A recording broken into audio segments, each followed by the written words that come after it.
Bienvenidos, buenas noches a todos los que nos acompañan en esta noche. Tenemos un tema muy interesante que nos va a permitir especialmente recobrar la identidad que desafortunadamente hemos perdido. Por eso, hoy especialmente vamos a hablar de este tema en particular que nos va a permitir especialmente recobrar esa imagen de la que habla el Génesis cuando dicen que hemos sido hechos a imagen y semejanza del Señor, pero que desafortunadamente hemos ido perdiendo alrededor de muchas veces de nuestra vida, de nuestros quehaceres, de nuestros afanes y de todo lo que el mundo nos va exigiendo en todos los momentos de nuestra historia. Así que hoy vamos a hablar específicamente de eso, de la identidad, pero sobre todo ante el tema de la identidad propia, ese hecho de que yo soy lo que Dios dice que soy, no lo que otros dicen que yo soy. Porque hay una cosa que es importante recordar, y es que vivimos en una sociedad que desafortunadamente hoy vive en una búsqueda de aprobación muy profunda. Y el problema de la búsqueda de aprobación profunda en la que vivimos, especialmente con la aparición de las redes sociales, es que hemos empezado a desagradar a Dios, tratando de agradar a todos los que nos miran. Porque vivimos en una sociedad que desafortunadamente hoy te mira en todo momento. Te mira a través de las cámaras, te mira a través de las redes sociales, te mira a través de las fotos, te mira a través de los videos. Y cuando tú ves que la sociedad de hoy funciona alrededor de estos elementos tecnológicos y de estas dinámicas sociales que cambiaron radicalmente desde el 2000 para adelante y especialmente con la aparición de las redes sociales, en especial de Facebook, nos damos cuenta que desafortunadamente nos hemos convertido y desafortunadamente hemos empezado a caminar en una senda que es muy endeble, y es el tema de caminar sobre la aprobación del prójimo y no sobre el amor del prójimo. Entonces, cuando hablamos hoy especialmente de la identidad, tenemos que recordar lo que dice nuestra primera diapositiva de hoy. Soy lo que Dios dice que yo soy, no lo que otros dicen de mí. Especialmente porque siempre los demás hablarán de ti lo que ven, pero no muchas veces lo que saben. Hay gente que a veces en sus redes sociales especialmente se ve muy bien, se ve contenta, se ve perfecta, pero detrás de las fotos y de lo que publica alrededor de sus redes sociales no todo necesariamente está tan bien como se ve en la red social de esa persona, o en el WhatsApp, o en las fotos que muchas veces publica y que muchos de nosotros vemos de los demás. De manera que cuando nos damos cuenta y trabajamos el tema de la identidad, es un tema fundamental dentro de la vida emocional, porque hoy nos vamos a dar cuenta que cuando uno no tiene la identidad clara de uno mismo a nivel espiritual, desafortunadamente vive situaciones de depresión, de ansiedad y especialmente de falta de identidad ante las decisiones y ante las maneras de vivir propias que muchas veces no nos damos cuenta que están pasando. Por eso es que les digo, hermanos, que la gente normalmente habla de nosotros lo que ve, pero no todo lo que los demás que están alrededor ven de nosotros es la realidad o resume nuestra vida. Porque como dirá el libro del profeta Samuel, los hombres vemos las apariencias, pero solo el Señor ve el corazón. Empezamos con el Evangelio de Marcos en el capítulo 6, versículo 16-29.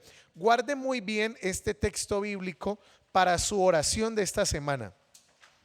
Y se dará cuenta especialmente que lo que le pasa a Herodes, ese Herodes que se lava las manos, ¿sí? Perdón, ese Herodes que, ese fue Pilatos, ese Herodes que viene especialmente a ser, por decirlo de alguna manera, también a lavarse las manos con el tema de Juan el Bautista, pues nos muestra verdaderamente a dónde nos pueden llevar la falta de identidad espiritual y personal que muchos de nosotros estamos viviendo. ¿Dónde puedes encontrar esta historia específica de Herodes? En Marcos 6:16. Y dice más o menos así: al enterarse Herodes, dijo: aquel Juan a quien yo decapité, ese ha resucitado. y empieza a contar la historia. Es que Herodes, en el versículo 17, Herodes era el que había enviado a prender a Juan y le había encadenado en la cárcel por causa de Herodías, la mujer de su hermano Filipo, con quien Herodes se había casado. Porque Juan decía a Herodes: no te está permitido tener la mujer de tu hermano. Herodías le aborrecía y decía que quería matarle, pero no podía, pues Herodes temía a Juan, sabiendo y Herodes, sabiendo que Juan era un hombre justo y santo, le protegía. Al oírle quedaba perplejo y le escuchaba con gusto. Llegó el día oportuno cuando Herodes, en su cumpleaños, dio un banquete a sus magnates, los tribunos y a los principales de Galilea. Entró la hija de la misma Herodías, danzó y gustó mucho a Herodes y a los comensales. Entonces el rey le dijo: pídeme lo que quieras y te lo daré. Te lo juro, te daré lo que me pidas, hasta la mitad de mi reino. Salió la muchacha y le preguntó a su madre: ¿qué le pediré? Y ella le dijo: la cabeza de Juan el Bautista. Entrando al punto apresuradamente donde estaba el rey, le dijo: quiero a que ahora mismo me des en una bandeja la cabeza de Juan el Bautista. El rey se llenó de tristeza, pero no quiso desairarla a causa del juramento y de los comensales. Ojo aquí. Y al instante mandó el rey a un guardia con orden de traerle la cabeza de Juan.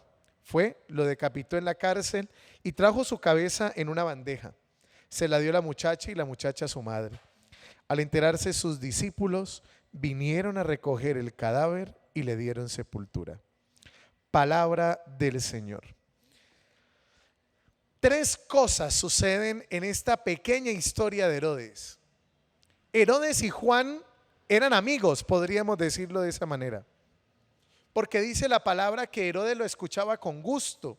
Herodes era una persona cercana especialmente a Juan el Bautista, porque un rey solamente escucha a quien tiene de alguna manera la misma autoridad que el mismo rey, para buscar consejos sobre él y de él. De manera que si Juan el Bautista tenía esta capacidad de entrar en la vida de Herodes e incluso de confrontarlo frente a lo que estaba haciendo mal con Herodías, pues resulta que nos damos cuenta que verdaderamente Juan era una persona profundamente importante para Herodes, no era una persona más. La falta de identidad de Herodes, ¿dónde se ve?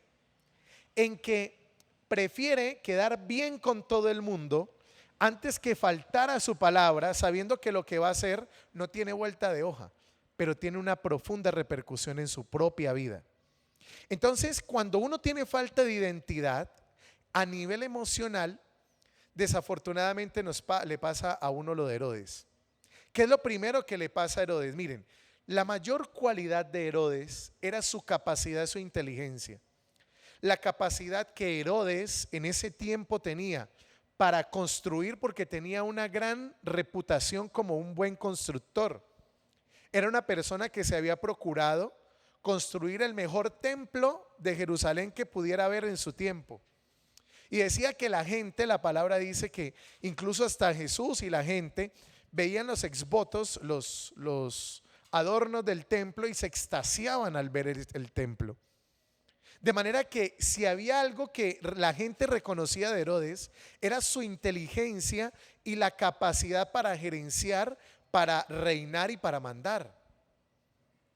Es decir, que la corona parecía que no le quedaba pequeña. Era una persona con tantas capacidades que terminó confiándose tanto de ellas que perdió verdaderamente el año o el examen cuando debió haberlo ganado. Lo segundo que descubrimos de Herodes es que su falta de identidad lleva a la muerte a su amigo y a su consejero. Cuando uno no tiene la capacidad de tener su identidad definida, cuando uno no sabe uno quién es ante Dios, cualquier situación que te sucede te lleva a cometer los errores más profundos de tu vida.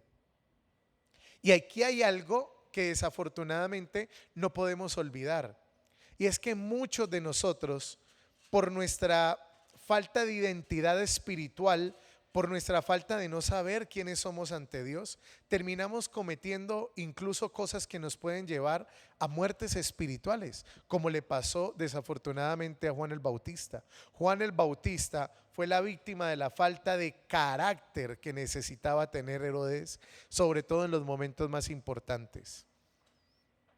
Era tan capaz, tan inteligente, que confió tanto en su propia capacidad, que cuando debió verdaderamente usar no su inteligencia, sino la sabiduría de la que hablamos hace 15 días, verdaderamente no fue tan sabio y su inteligencia no fue suficiente para salvar la vida de un inocente. Pues lo mismo pasa en la vida de uno, hermanos, cuando uno no aprende verdaderamente a saber quién es uno delante de Dios. Y eso le pasa especialmente a Herodes. Herodes ve que termina hablando de más, el pez termina muriendo por la boca, como dicen las abuelas. Y cuando Herodías le pide la cabeza de Juan el Bautista, no tiene cómo echarse para atrás. Ahora, si hubiera podido echar para atrás, es el rey. Y el rey toma las decisiones que quiera. Y no por una decisión que tome va a dejar de ser el rey. Sin embargo, prefirió quedar bien con todos los comensales, que eran los principales de la Galilea y especialmente de la Judea, antes que verdaderamente hacer lo correcto. Por eso nuestra falta de identidad, nuestra falta y nuestra necesidad mejor de agrado, nuestra búsqueda de agrado, en el caso de Herodes encuentra la muerte. Esos son los tres elementos que terminan plasmándonos en muchas ocasiones lo que en diferentes situaciones pasa en nuestra vida constantemente. Ahora, dice el libro a los Efesios, la carta de Pablo: desde antes que formara el mundo, Dios nos escogió para que fuéramos suyos a través de Cristo, y resolvió hacernos santos y sin falta ante su presencia. Entonces nos destinó de antemano, por su amor, para adoptarnos como hijos suyos por medio de Jesucristo, debido a su buena voluntad. ¿Qué nos está recordando aquí Pablo? Que Dios desde el seno de nuestra madre, como ya lo dirá en el libro de Jeremías, en el llamado de Jeremías, pensó en nosotros. Es decir, que no somos unos desconocidos ante Dios. Y el no ser unos desconocidos ante Dios nos permite recordar que verdaderamente nuestra identidad tiene que ver con lo que Dios piensa de nosotros, mas no con lo que los demás dicen o piensan de nosotros. Por eso es que hay un elemento fundamental y es este. Miren, el problema de nuestra identidad, nuestra falta de identidad, tiene que ver profundamente con que solemos confundir nuestra identidad con los roles que cumplimos. ¿Cómo es eso? Miren, hay gente que ha estudiado mucho. Hay gente que a veces le ha ido bien en algo. Tal vez no ha estudiado, pero le ha ido o ha sido exitoso en algún momento de su vida, en lo que sea que haya hecho. Ha labrado tal vez una reputación, especialmente por los logros que ha obtenido, por las labores que ha cumplido, por los títulos que ha alcanzado. Entonces la gente piensa que su identidad, su ser, tiene que ver con esas cosas que ha hecho. Y resulta que una cosa es la identidad y otra cosa es el rol que uno cumple. Porque solemos adaptar un rol específico y comportarnos en función de lo que otros piensen de nosotros frente al rol. Por ejemplo, cuando hablamos del rol, por ejemplo, uno le puede pasar a uno como sacerdote, ¿no? El rol mío es ser sacerdote. Entonces, muchas veces uno, por el simple hecho del rol que uno significa para los demás, puede terminar tan preocupado por qué van a decir del padre, que uno termina muchas veces haciendo lo que otros quieren, pero no lo que Dios manda. Hay veces que uno, por los títulos que obtiene, termina cumpliendo con las labores o con el rol que uno tiene en la sociedad o en un lugar específico, y termina haciendo lo que otros quieren, pero no lo que Dios manda. Entonces, en muchas ocasiones nos sucede, hermanos, que desafortunadamente nosotros, por preocuparnos tanto por lo que otros dicen y piensan de nosotros a raíz de lo que significamos o de lo que somos o de lo que representamos mejor ante los demás, no terminamos siendo lo que queremos ser. El problema de nuestra identidad entonces, ¿cuál es? Que confundimos la identidad con el rol.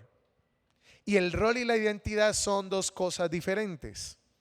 Porque, ¿por qué pasa esto? Porque es el espacio que otros nos abren para poder encajar. Por ejemplo, el rol tiene que ver con que la gente me acepta o la gente me quiere por lo que yo hago, pero no por lo que yo soy. Y eso pasa muchas veces en nuestros círculos sociales. Hay veces que uno es el doctor, el licenciado, el profesor, el sacerdote, el líder de la iglesia, el líder de no sé qué cosa, la monja de no sé qué otra. Y cuando uno vive tan preocupado por qué va a pensar la gente de mí, por lo que yo hago, muchas veces uno termina haciendo lo que no debe. A mí me pasó muchas veces, por ejemplo, cuando trabajaba en el colegio y yo primero era capellán y luego me volví coordinador de convivencia. Me pasó muchas veces que mucha gente de padre o de capellán me amaba, porque decía, ay, el padre tan lindo, el padre tan chévere, el padre esto, el padre lo otro. Pero resulta que hay un momento donde el rol cambió. Ya no podía ser solamente el chévere, el bacano, el espiritual, el consejero, sino que tocaba tomar decisiones radicales. Por ejemplo, de cesar la matrícula de una persona, tener que tener un castigo punitivo frente a una acción punitiva frente a un chico que había cometido una falta muy grave y te tocaba ser radical. Entonces muchas veces la gente se aprovechaba de eso, ¿no? Decía, uy, padre, venga, usted que es padre, tenga misericordia de mi muchacho. Y no, yo no podía tener misericordia, yo tenía que hacer cumplir el rol que yo cumplía, pero me veía ante las dos cosas, ¿no? Por un lado era el padre, por otro lado era el coordinador. Por un lado tenía que cumplir con el hecho de hacer cumplir la norma y por el otro lado no podía dejar de lado el hecho de que era sacerdote. Entonces muchas veces me veía entre la espada y la pared y cuando me tocaba aplicar la ley, porque me tocaba aplicarla, entonces la gente se metía por el otro lado y tenía frases como que, vean, uno pidiéndole ayuda al padre y dizque el padre y me sacó al niño del colegio y me castigó a mi muchacho y me lo suspendió. ¿Sí me entiende? Entonces uno se veía muchas veces muchas veces me sentía como en esa espada, entre la espada y la pared, porque había que tomar decisiones que sí o sí había que tomarlas. Y en ese momento yo podía decir, pues bueno, pues es que ¿qué va a pensar de mí? Pues soy el padre, ¿cómo no voy a hacer misericordia? En ese momento no podía pensar como padre. Mi rol me exigía, como funcionario de un colegio, tomar decisiones que no tenían que ver en ese momento con el rol. Más bien, tenía que castigar al chico, pero después podía hablar como sacerdote con el chico para poderlo aconsejar espiritualmente. Pero por eso no podía dejar de cumplir el rol que tenía. A eso nos referimos con el rol y la identidad. No puedes dejar de lado lo que tienes que hacer por el rol que cumples, o no eres todo lo que eres simplemente porque tengas muchos títulos y desafortunadamente no tengas clara tu identidad. Ahora, si hay una cosa que uno se da cuenta es esta, y es que cada vez más hay personas llenas de insatisfacción y saboteándose. Esta Semana Santa, ahorita estas últimas semanas que incrementan las confesiones en las iglesias, pareciera que la gente entra en una, ¿cómo decirlo?, en una necesidad creada, porque pareciera que no es, en muchos casos no es natural. Y digo creada porque la gente dice, pues ¿cómo va a llegar a Semana Santa sin confesarme? Pregunta, ¿usted se confesaría si no fuera Semana Santa? Y mucha gente no lo haría. Lo hace simplemente porque estamos entrando a la Semana Santa. Pero la confesión no puede ser solamente de cuando se acerque una celebración importante de la iglesia. Tiene que hacer parte de la vida. Pero bueno, cerramos el paréntesis para recordar una cosa. Estos últimos días que he estado confesando mucho, Me ha pasado una cosa y es que el 90% de las personas que se confiesan vienen con una cara de dolorosa y Viernes Santo que no pueden con ella, especialmente porque viven tan angustiadas, tan insatisfechas por todas las acciones de sabotaje o de autosabotaje que han tenido, fruto de su falta de identidad frente a Dios. Uno muchas veces termina tomando decisiones que hacen feliz a otros a costa de agradar a Dios. Y ahí está el problema de nuestra falta de identidad. Por eso es que, por ejemplo, hay un 60% de insatisfacción laboral, especialmente en Latinoamérica. Porque la gente cuando no tiene identidad, cuando su vida espiritual no le ha ayudado a desarrollar una identidad clara y plena de sí mismo, de quién es frente a Dios, termina tomando decisiones no por sí mismo, sino a partir de lo que otros dicen o piensan de ellos. ¿Cuántas personas han terminado estudiando lo que sus padres quisieron que estudiaran? Lo que sus familias indujeron para que estudiaran, pero no terminaron haciendo lo que en el fondo querían hacer con sus vidas, porque siempre estará la pregunta presente del qué pensarán o qué dirán las personas que son importantes para mí. Ahora, quiero que tengamos en cuenta esta pregunta y es, en el fondo entonces, ¿qué es la identidad?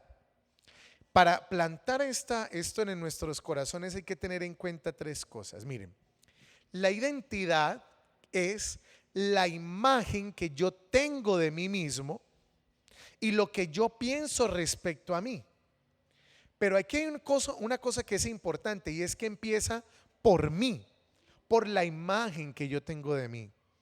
Hay personas que ni siquiera saben cuál es la imagen que tienen de sí mismos, pero le preocupa muchísimo lo que otros piensan de él o de ella.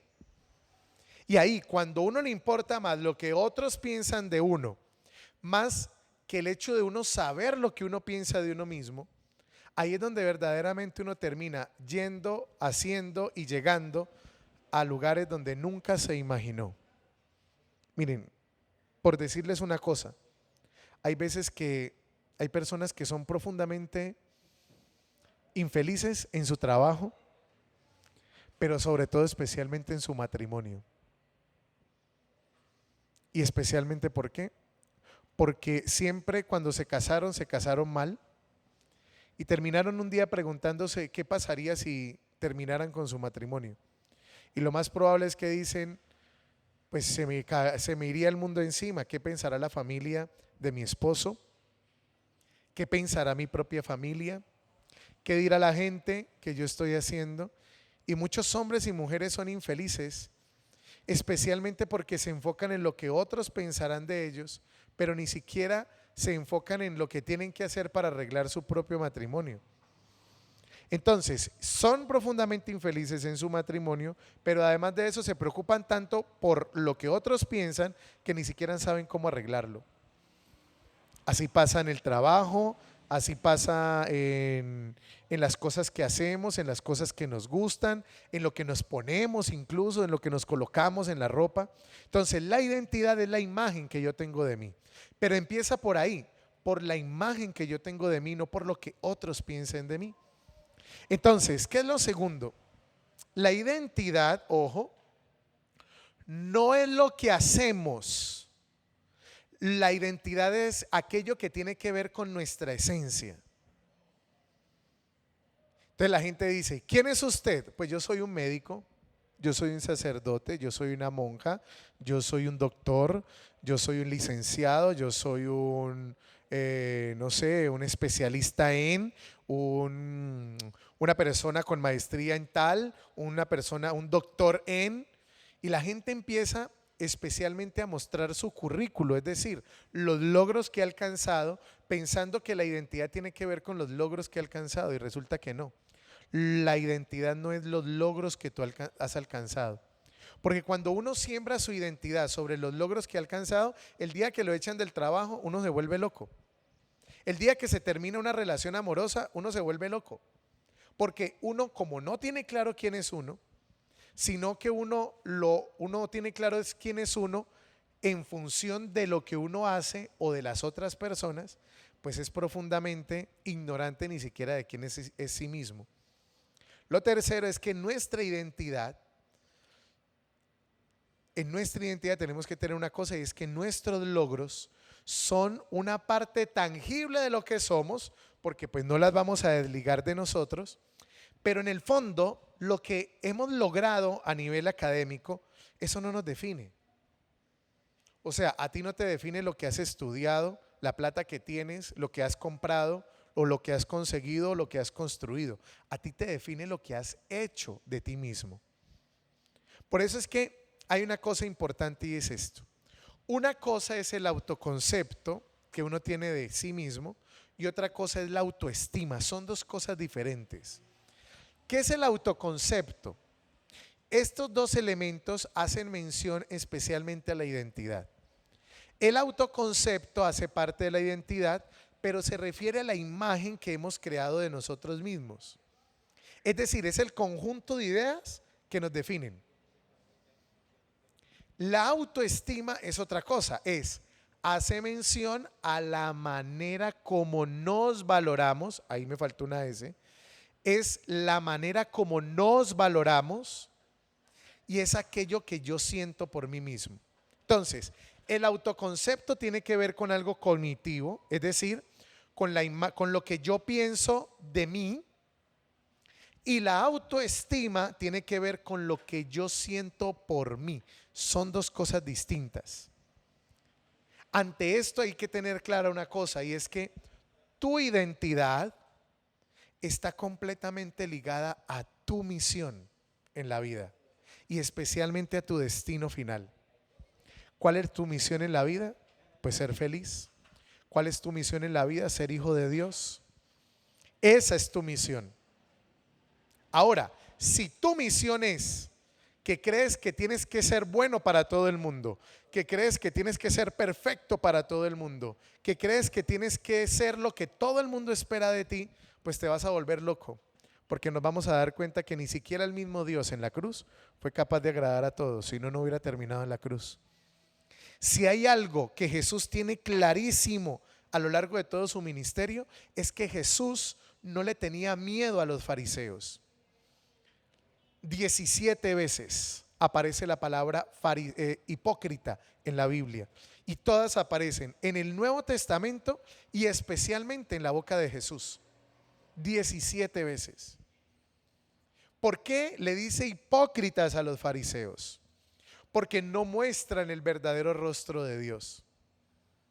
Y no tiene miedo de decirlo porque él tenía claro quién era delante de su Padre. Por eso no necesitaba ser o hacer lo que a otros le agradaran, sino lo que a Dios, a su Padre, le agradaba. Entonces tu identidad tiene que ver completamente primero con tu misión y con el destino final que Dios quiere para ti. Ante esto, entonces, decíamos que la identidad se forja alrededor de estos dos elementos. El primero, el autoconcepto. ¿Qué es el autoconcepto? Ya dijimos, especialmente que se refiere a aquello que yo pienso de mí. Es decir, nos sirve para referirnos a la vertiente cognitiva de nuestra manera de vernos. Es aquello que yo pienso de mí. ¿Cómo soy yo? ¿Qué pienso de mi forma de ser, de mi forma de hablar, de mi forma de pensar? Cuando tú no tienes ese autoconcepto muy claro, o se ha definido a través de lo que otros dicen de ti, uno pierde identidad. Porque entonces yo tengo que ser lo que otros dijeron que yo era para tenerlos contentos. La autoestima ya tiene su razón en lo emocional, ya no en lo cognitivo, ya no es lo que yo pienso de mí, sino que está ligado a mi destino final, es decir, a aquello que yo siento por mí mismo. La autoestima es aquellos sentimientos que yo tengo por mí. Yo puedo tener sentimiento de inseguridad. Los celos son un profundo sentimiento de inseguridad. Por eso es que la gente es celosa, por ejemplo. ¿Por qué? Porque siente que tiene que cuidar a su pareja de todo aquello que la ponga en peligro, pero no porque la quiera proteger de otros, sino porque la quiere proteger para sí mismo, porque tiene miedo de perderla y piensa que celarlo o celarla va a evitar que el día que se acabe su relación se acabe. Entonces los celos te llevan a una necesidad de autoconservación a través de esos sentimientos desmedidos de querer apartar a esa persona solamente para ti, porque en el fondo tienes miedo de quedarte solo o de perder a aquella persona a la que estás celando. Pasa especialmente con una cosa, miren, voy a contar una historia. Cuando yo entré al seminario, yo entré tipo 17, 18 años. Todos mis compañeros del colegio entraron a estudiar sus carreras, pero resulta que el seminario, la formación dura 9 años. 9 años. O sea, uno puede hacer en la vida civil una carrera y 2 especializaciones o hasta 2 maestrías. Con todo ese tiempo que yo invertí en el seminario. Entonces, ¿qué pasó? A medida que pasaron los años, cuando nos encontramos con mis compañeros del colegio, pasaba una cosa. Y era que me decían, bueno, Flores, ¿y usted qué? Entonces yo les decía, no, pues yo bien, en el seminario. Y ustedes, no, pues yo ya me gradué, estoy haciendo una especialización, empecé a hacer una maestría, estoy estudiando tal cosa, estoy haciendo un diplomado, ya me casé, ya tengo un hijo. Y pasaba el tiempo y siempre que nos encontramos, bueno, y Flores, ¿y vos qué?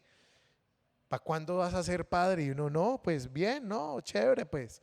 No, es que es como larguito pero es que ya llevas, ve, ya nos graduamos, ya nos casamos y vos seguís estudiando.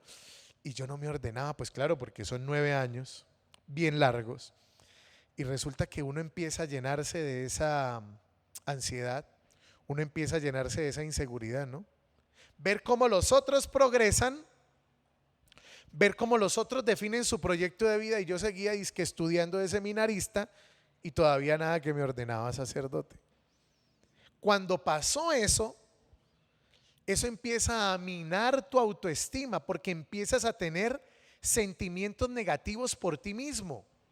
Te sientes fracasado, te sientes atrasado. Y ahí es donde la identidad de uno tiene que salir a reducir. Porque si no sale a relucir, uno puede terminar cayendo en el juego que el enemigo quiere colocar en el corazón de uno. Miren, cuando a uno le preguntan por quién es uno, o cuando alguna situación le cuestiona la identidad a uno, hay muchos conflictos internos que están latentes porque no valoramos quiénes somos. Y eso fue lo que me pasaba en ese momento. Hubo un momento donde yo sentí que tuve una crisis. Y la crisis tenía que ver ¿con qué? Con el hecho de que yo decía, ya todos han forjado su proyecto de vida y yo todavía no he definido nada, porque en el fondo, si yo no terminaba siendo sacerdote, pues me tocaba empezar de cero, quién sabe en dónde y en qué. Entonces, claro, tú ves que otros definen su proyecto de vida, pero tú te quedas frenado desafortunadamente porque tu proceso es diferente. Si ese sentimiento de frustración o de fracaso yo lo hubiera dejado crecer en mí, yo me retiro del seminario y voy y defino mi cosa por otro lado. Pero tenía que entender que mi identidad tenía que estar plena frente a Dios. Y me tocó hacer, eso no fue fácil, tocó hacer un trabajo espiritual que te permitiera descubrir que verdaderamente, pues la vida de otros era la vida de otros y la vida tuya era la vida tuya. Porque miren, sentir la libertad de ser hijo de Dios le permite a uno responder auténticamente y no responder respecto a lo que otros colocan en tu corazón. Cuando uno emocionalmente no sabe uno quién es, uno termina reaccionando conforme a lo que otros esperan de uno, frente a lo que otros quieren de uno y no frente a lo que uno mismo es. Y ahí es donde hay algo que verdaderamente hay que empezar a trabajar y a cambiar en nosotros. Si tú tienes una relación fuerte con Dios, eso te va a permitir a que en los momentos en que te sucedan cosas que te cuestionan tu felicidad y tu autenticidad, y especialmente tu relación con Dios, tú no terminas cayendo en la labor del enemigo. Porque yo no puedo confundir, decíamos ahora, el rol con mi identidad. Cuando yo confundo el rol con mi identidad, eso menoscaba mi autoestima y eso era lo que me estaba pasando. ¿Qué sucedía? Que desafortunadamente todos ya habían definido su proyecto y mi proyecto todavía estaba construyéndose y se demoraba todavía. Es decir, que mi rol todavía no estaba definido y yo pensaba que eso me hacía ser una persona exitosa o una persona fracasada. Y uno muchas veces cuando confunde esas cosas, cuando piensa que el éxito tiene que ver no con lo que uno es, sino con lo que uno ha logrado, uno termina cometiendo errores. Por eso es que siempre el enemigo te tratará de atacar, especialmente en la idea de lo que tú eres. Entonces, por ejemplo, decíamos hace 8 días, está la persona que la echan de su trabajo, que pierde su trabajo por alguna situación. Y eso termina haciéndole pensar que es el peor trabajador, que con razón lo echaron, o simplemente que el jefe le hizo la guerra, o que esa persona verdaderamente la quiso e hizo todo lo posible para no echar, o para echarla, o para que perdiera su trabajo. Y uno no se da cuenta que hay cosas que uno tal vez tiene que darse cuenta y que no tienen que ver con eso que uno siente. Uno se siente fracasado, uno se siente perdedor, uno siente que desafortunadamente no es valioso. Eso puede pasar en la vida afectiva cuando tienes una relación a la que le has apostado mucho y por alguna situación se rompe esa relación afectiva y tú sientes que te utilizaron, que eres una persona que fracasó, que nadie te va a querer, que esa persona desafortunadamente lo que hizo fue jugar contigo y entonces tienes que vengarte y tienes que hacer X o Y cosa, o que no eres una persona bonita o valiosa. Porque el enemigo siempre va a atacar lo que tú eres. Porque pasará lo que dice el Evangelio de San Juan, ¿no? El ladrón solo viene a robar, dice Juan 10:10, viene a robar tu paz, a matar tu autoestima y a destruir tu relación. Eso no lo dice el Evangelio, lo estamos interpretando, ¿no? Juan 10:10 dice, el ladrón solo viene a robar, a matar y a destruir. Entonces dice Jesús, yo he venido para que tengan vida y esa vida que tengan sea en abundancia. ¿Qué hace el enemigo entonces? Roba tu paz, mata tu autoestima y destruye tu identidad de hijo de Dios. Cuando uno no tiene una relación profunda con Dios, las cosas malas que le suceden a uno emocionalmente hablando, o que te impactan o que tienen un impacto emocional en tu vida, te terminan destruyendo por eso. Porque pensaste que la vida se había acabado simplemente por aquello que te sucedió.